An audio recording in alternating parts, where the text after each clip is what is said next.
And of course, this morning I am so esteemed and honored to be joined by an author, a fitness expert, a wife, a mother, but more importantly, a human rights campaigner who has really done above and beyond to ensure that this does not get swept under the carpet. And this morning I am joined by AMARA Kanu.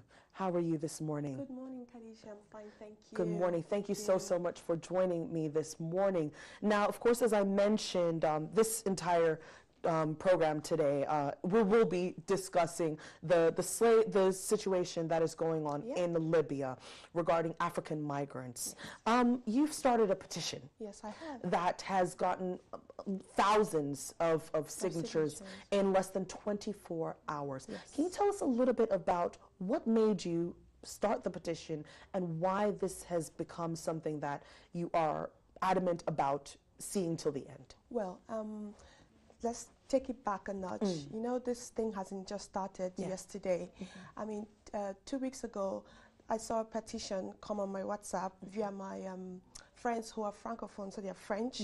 And I looked, I was like, okay, this has been going on. And I looked at the date that petition was. It was 6 months ago. And I was like, why is no Anglophone person doing anything about the West Africans who speak English to actually get out of the situation? And then I did more research and I saw it's worse than 6 months, it's a year, it's back, and it's all because of the crisis happening in Libya. And I saw on social media, Instagram especially, it's good for getting engagement and all that.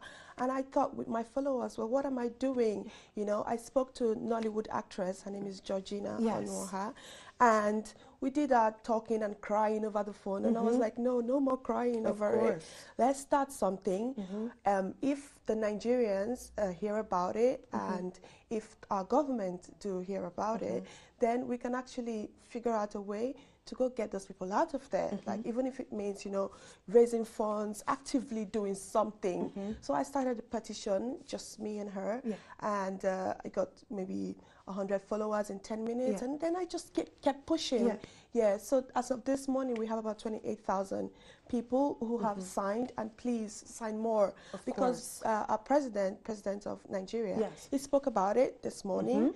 I think other celebrities in America, they're catching up, and the thing is just going, like, the more, I know some people don't believe in signatures and all that, but I think the more signatures, it means it's gone through your email, it's gone through your mind, it's going to remain there for a while, and you're likely to tell your friend, your neighbor about it, and it's just going to go around. And if we can have enough or more support like this, and, you know, take it forward and try and get the decision makers to do something, that'll be awesome. Most definitely. And, you know, I love the fact that you mentioned that it hasn't just started today, that this has been going on for quite a while, right underneath our noses, essentially. You know, and many people are saying that this is, well, many people have different opinions on social media, but many are saying that this is not Africans selling Africans, but this is as a result of Senator Hillary Clinton ordering the assassination of Colonel Gaddafi. And as a result of that, that is what has brought about this instability in the country, hence the reason why things are at the state that they are in. What are your thoughts on that? I think currently Libya is a lawless state or country. So there's going to be an increase in crime. There's going to be, you know, things that happen during war, and when there's no real leader, things do go wrong. But the most and the very, very obvious thing is that we are still humans. Of course. We need a home, we need clothing, we need comfort. And if you're going to sell guns, sell this, make profit to survive, it's still trying to survive. But if you're going to sell humans to survive, what are we all doing? What are we all doing? Because it's going to seep in, because if we keep quiet, it starts to become the norm, and people start to do it carelessly, you know. That guy got sold. I could do it, make some money, quick bucks, survive. No, it's not okay. And that's why I think anybody that has a voice, if you have millions of followers, you don't need to be a politician or anything. I'm a business trainer and a mom. Of course, I just thought, you know, let me start this and see how many people can come on board, you know. And if the signatures get to a point that that's not doing anything, we find other ways to take action. Most definitely. Yeah. Now, of course, you mentioned earlier that we're just trying to find solutions to this, whether it be the government of the various countries that the migrants are from sending relief or trying to get them out. Now, I saw on a musician's page, I think her name is Nikki Loye. Yes. Yes, she's a gospel musician. And she was actually reporting live from one of the airports in Nigeria, where there were planefuls of migrants that were coming from Libya back to Nigeria. And she really spoke about them being traumatized,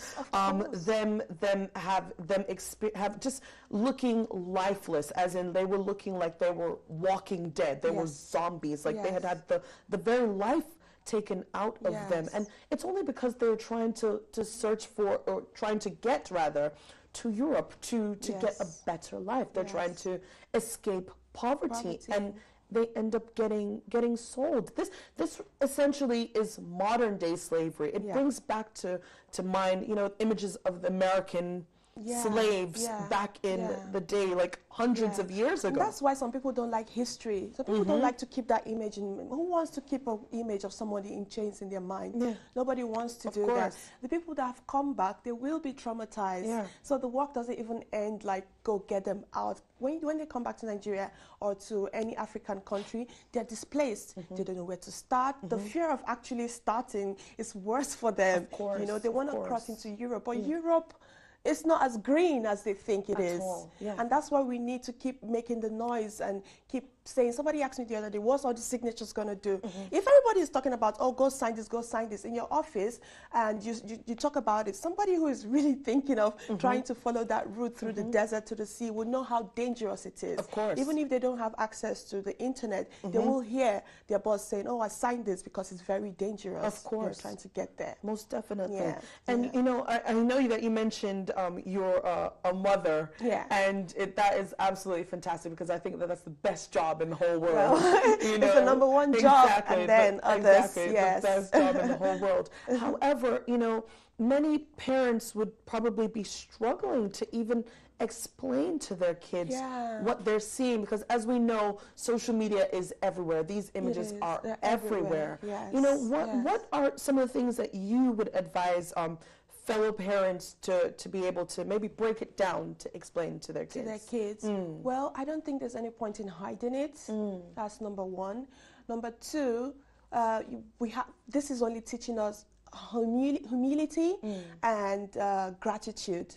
Right. So for your kids, you have to be grateful for what you do have. You have a roof, you have a home, you have shelter. That is like, without a roof or without somewhere to call home, you can't do anything. You know, you're just going to keep roaming and keep being restless. So for a kid, they need to know these things, because the world we live in right now is not, you know, it's not fair, and it's very tough at the moment. Of course. But we're gradually going through this for a change. So they could know. I think they should know. If not, they're going to know in school anyway. Definitely. The friends are going to tell them, you know? Of course. So why not you? Of course. You break it down to them. Of course, definitely. And as you mentioned, you know, kids find out everything these Google, days. Google, from their friends as well. And it's really, really, really sad that children that we're meant to be bringing up in a more progressed society, you know, especially within Europe that we're living in. You know, I'm sure as a parent you never thought that you would have to explain that to children. Them. You know, we always keep it as history, and we say, oh, this happened when this happened, and people were in chains, and like, oh, but now it's happening. Of course. You know, and it's a shame it had to take a lot of social media ranting and a lot of petitions for the African leaders, or even for the UN, or for anybody to do anything about it. Of course. But now, hopefully, that things are happening, and things are progressing, we want to see change. Of course. That's why I'm here this morning. Most definitely. Yeah. Most definitely. What are some of the things that you are actually hoping that will be done to better this situation? Okay. The thing, when I did my research, I've seen from the African countries, these people are in abject poverty. Sometimes I think Africans were the most resilient and were the most religious people because we don't have anything, we don't have the structure, so we just believe in God and we just believe in hard work. So they've worked, and they're saying, oh, this is not working.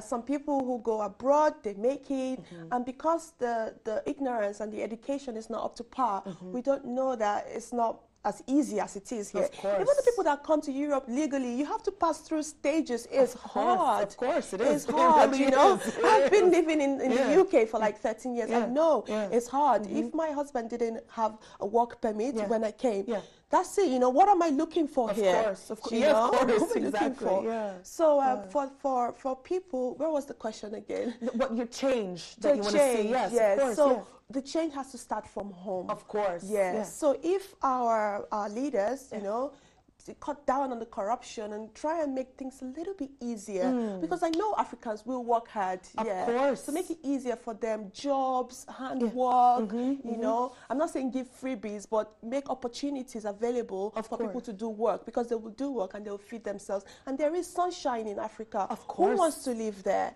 You know, nobody wants to live and travel over the sea and desert and suffer.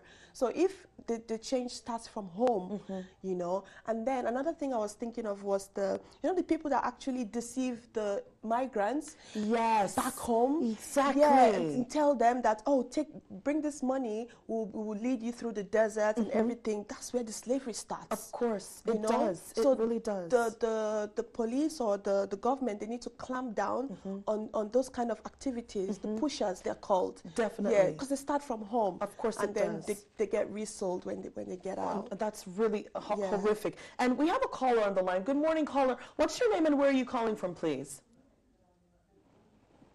Hi, I'm so sorry. I'm really struggling to hear you, sir. Hello. Hi, good morning. How are you? Good morning. I'm all right. Thank you. What's your name and where are you calling from, please, sir? Anyway, I'm calling from London, Julius. Okay, excellent. Hello.